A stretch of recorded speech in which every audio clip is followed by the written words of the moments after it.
C'était un moment attendu, la première tournée à l'étranger de Donald Trump, Arabie Saoudite, Proche-Orient, Vatican avant le sommet de l'OTAN à Bruxelles et le G7 en Italie. Alors quel est le bilan de cette première séquence internationale? Pour en parler sur ce plateau, Anne-Lorraine Bujon, rédactrice en chef de la revue Esprit et chercheuse associée du programme États-Unis de l'IFRI, l'Institut français des relations internationales. Et en direct de Genève avec nous, Hasni Abidi, directeur du CERMAM, le centre d'études et de recherche sur le monde arabe et méditerranéen. Merci à vous deux d'être avec nous. Merci. Alors d'abord, Anne-Lorraine Bujon, est-ce que vous auriez un mot, peut-être plusieurs, pour qualifier cette tournée de Donald Trump ? Alors, c'était le premier voyage de Donald Trump aux États-Unis, plus de 3 mois après son arrivée au pouvoir. Et c'était un voyage, je pense, assez court dans le temps. D'abord, quand même, 1 semaine. Et un voyage aux ambitions, à mon avis, limitées.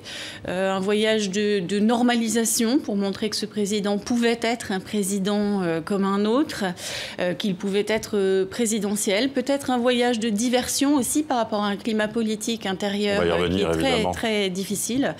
Et je pense qu'un des objectifs principaux pour ce voyage, c'était d'éviter que le président Trump ne fasse un faux pas, qu'il ne commette une bévue, qu'il ne se rende coupable de provocation. Je pense que ces équipes ont beaucoup travaillé pour ça, qu'elles ont dû retenir leur respiration jusqu'au dernier moment au département d'État, au ministère de la Défense, et que là, ils doivent être soulagés parce que dans le fond, il va reprendre l'avion en n'ayant rien dit ni fait de trop grave. Hasni Abidi, j'ai la même question pour vous. Quel est votre sentiment général après cette semaine à l'étranger de Donald Trump ? C'est un voyage qui rassure le président Trump et destiné d'ailleurs à rassurer les Américains.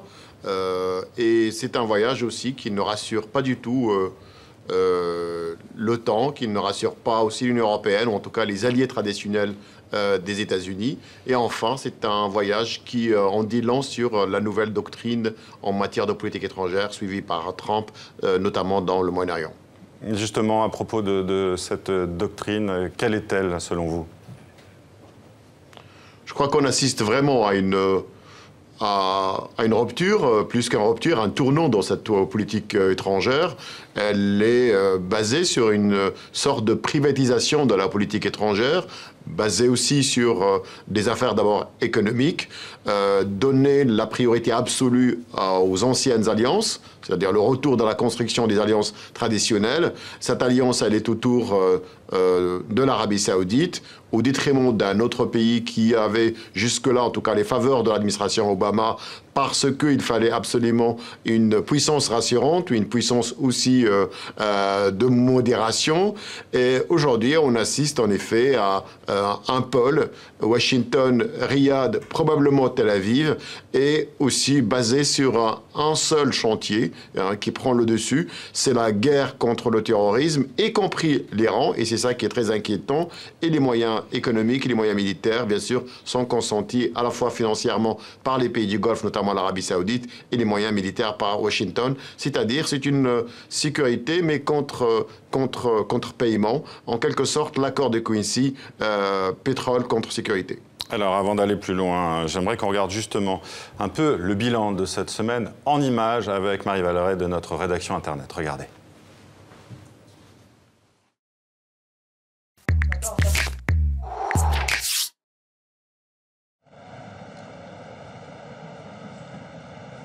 Sacred land. America is prepared. Every country in the region has an absolute duty to ensure that terrorists find no sanctuary on their soil.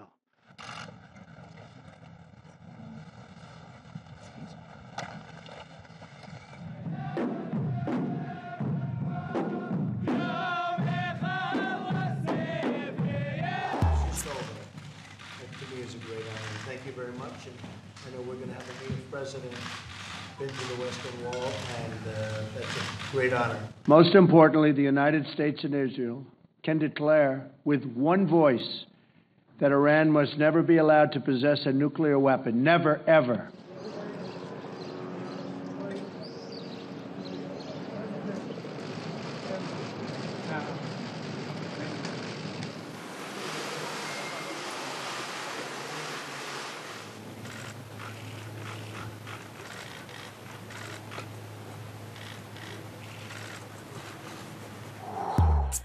accanto a Papa Francesco. Ora, come sempre...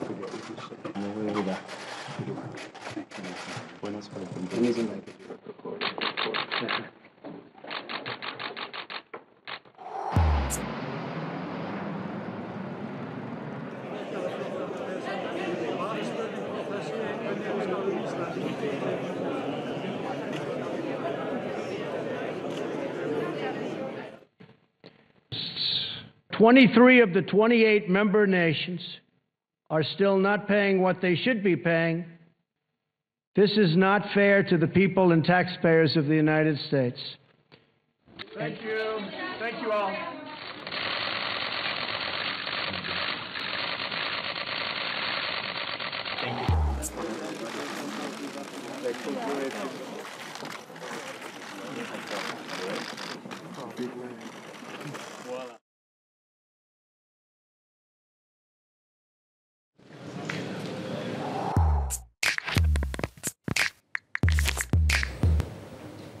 Voilà le bilan en images de cette semaine de Donald Trump à l'étranger, sa première tournée donc internationale. Je voudrais qu'on vienne sur des images un peu brutales, même très brutales. Par exemple, quand il prend la place du Premier ministre du Monténégro pour une photo donc, au sommet de l'OTAN à Bruxelles, on l'a vu. L'image aussi de sa poignée de main très virile, justement avec Emmanuel Macron, qui a été très, très commenté de l'autre côté de l'Atlantique. On a l'impression que la domination de Donald Trump se veut aussi physique. Est-ce que c'est votre avis ? Oui, tout à fait. Il y a une gestuelle de Donald Trump, il y a un langage de Donald Trump, une pauvreté de son langage. Il a répété qu'au sujet de la politique commerciale allemande, que l'Allemagne était mauvaise, mauvaise, mauvaise. Je pense que de ce point de vue, je reviens aux commentaires justement qu'ont fait la presse américaine sur ce voyage. Oui, vous avez suivi justement les réactions de la presse américaine. Alors c'est vrai que les journalistes spécialisés en politique étrangère, la communauté diplomatique, la communauté du renseignement, tous ceux qui se veulent être un peu les adultes dans la pièce, c'est comme ça qu'on en parle, sont très inquiets en fait de ce que la manière d'être de ce président entame le crédit des États-Unis, leur crédibilité à l'étranger. Et en termes de première puissance mondiale aussi. Voilà, et la volonté aussi de leurs alliés de travailler avec les États-Unis. Donc il y a une inquiétude réelle. C'est vrai que la succession entre Barack Obama avec l'élégance, la prestance, l'éloquence qu'on lui connaissait, et ce président qui est quand même un peu incapable de se comporter normalement. Mais en fait, il y a aussi eu des reproches de grossièreté dans les rapports au sommet de l'OTAN. Donald Trump n'a pas cherché du tout l'apaisement. Il a fait la leçon donc, à ses alliés, accusés de devoir d'énormes sommes d'argent. On a l'impression d'un Donald Trump, on l'a vu dans le sujet, qui cherche avant tout à faire vivre son slogan « L'Amérique d'abord » de sa campagne. C'est ce que disait aussi Asni Abidi tout à l'heure. C'est tout à fait ça, c'est l'Amérique d'abord, c'est les intérêts commerciaux des États-Unis, les intérêts commerciaux à court terme des États-Unis doivent primer, et avec à nouveau cette communauté diplomatique américaine qui souligne que l'Amérique n'a jamais été aussi puissante que quand elle arrive à articuler une vision où ses intérêts et les intérêts de ses alliés sont les mêmes, et où en travaillant pour elle-même, elle va travailler pour ses alliés. Et donc ici, America First, ça risque de se retourner contre lui, d'autant que, alors il se permet de chapitrer ses alliés à l'OTAN parce qu'ils ne payent pas leurs factures, donc d'un coup la protection militaire américaine a l'air d'être vraiment l'objet d'un deal. Si vous ne payez pas, on ne peut pas vous protéger, surtout qu'il n'a pas voulu réaffirmer l'importance de l'article 5 et de la cohésion entre les alliés si l'un d'entre eux était attaqué. Alors il chapitre ses alliés sur le fait qu'ils ne payent pas leurs factures, et en revanche, en Arabie Saoudite ou en Israël, pas un mot sur les droits de l'homme, et au contraire, il dit « nous ne sommes pas là pour donner des leçons ». Je voudrais revenir vers vous, Asni Abidi, et notamment sur ce qu'a déclaré Julianne Smith du Center for a New American Security. Elle déclare que l'administration Trump utilise l'ambiguïté stratégique, laissant dans le doute et le flou ses alliés. Pourquoi utiliser cette stratégie? Est-ce que c'est efficace au final? J'allais vous dire, c'est plutôt l'incertitude.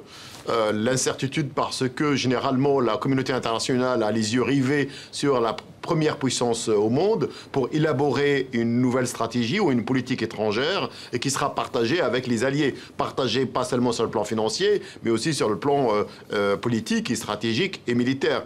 On a bien vu à Riyad et même plus tard à Bruxelles, le président Trump n'a pas de vision internationale, n'a pas de plan de sortie. On l'a bien encore vu avec dans sa rencontre avec le Premier ministre Benjamin Netanyahu. C'est-à-dire que c'est un président finalement qui agit le jour au jour sans véritable stratégie à long terme et surtout pour des conflits importants. Le seul mot qui revient, c'est vrai, il est resté fidèle, c'est la lutte contre le terrorisme. Et la lutte contre le terrorisme, ce n'est pas le monopole du président Trump. Toutes les démocraties occidentales ont une volonté ferme de s'attaquer au terrorisme. Quels sont les moyens? Le président Trump ne les dit pas. Surtout quand, bien sûr, quand il annonce cette vente faramineuse d'armes à un pays important, qui est l'Arabie Saoudite. Mais l'Arabie Saoudite est un pays aussi qui produit ce genre de problèmes et ce genre de tensions. On le voit bien, par exemple, au Yémen. Le deuxième et le dernier élément, c'est bien sûr l'Iran. La communauté internationale, surtout les Européens, ont énormément investi dans cet accord nucléaire signé ici en Suisse, sous Obama. Et on voit aujourd'hui que le président américain, probablement il ne pourra pas sortir de cet accord, mais il n'est pas du tout enthousiaste et il ne va pas aller au-delà d'un simple accord. Et ça aussi, c'est un élément d'inquiétude parce qu'on sait, ce n'est pas en désignant l'Iran comme un ennemi qu'on va finalement apaiser les esprits et avoir une relation, plutôt une dynamique de paix dans cette région. Alors, je voudrais revenir aussi sur un dernier point, Anne-Lorraine Bujon. Vous l'avez dit au début, cette semaine internationale, ça permettait aussi pour Donald Trump de s'éloigner du climat des affaires, notamment de l'affaire Jared Kushner. Comment il va gérer ça, selon vous? Est-ce que sa présidentialité et même son poste, une démission, pourrait être possible? Alors, une démission, je ne sais pas. Ce qui est sûr, c'est que en fait, la crise politique à Washington s'aggrave. Elle s'aggrave de jour en jour. Donc, on sait qu'il y a un certain nombre de commissions d'enquête au Congrès, au FBI, à la CIA, depuis un moment, qui cherchent à évaluer y a-t-il eu interférence russe dans la campagne et ces interférences russes dans la campagne ont-elles été coordonnées avec l'entourage de Donald Trump? C'est ça la question qui est posée.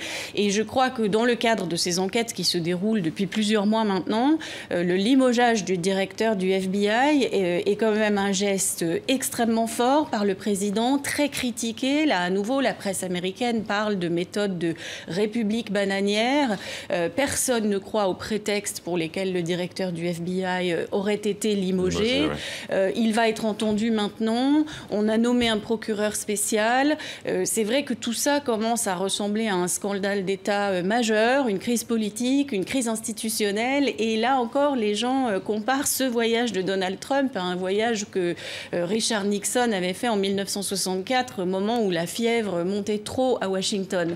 Mais Donald Trump, là, va rentrer à Washington pour retrouver une situation pire que ce qu'elle était quand il est parti, puisque maintenant, effectivement, c'est dans son entourage très proche qu'on cherche ses liens avec la Russie, avec le signal assez clair qu'il y a eu plusieurs rencontres entre Jared Kushner et l'ambassadeur de Russie, et des commentaires encore là qui soulignent que cette famille finalement, où le gendre, la fille, tout le monde est aux affaires, finalement ça évoque beaucoup aussi la famille royale saoudienne, et que c'est peut-être pour ça que Donald Trump était tellement à l'aise à Riyad, parce que finalement déjà tout ça est un peu doré en marbre comme dans ses propres résidences, et la famille saoudienne ressemble peut-être un peu à la sienne. Merci Anne-Lorraine Bujon, merci Hasni Abidi d'avoir été avec nous, d'avoir été nos invités. Vous pouvez retrouver sur ce G7, sur la tournée internationale de Donald Trump, un dossier spécial sur tv5monde.com. Merci à vous.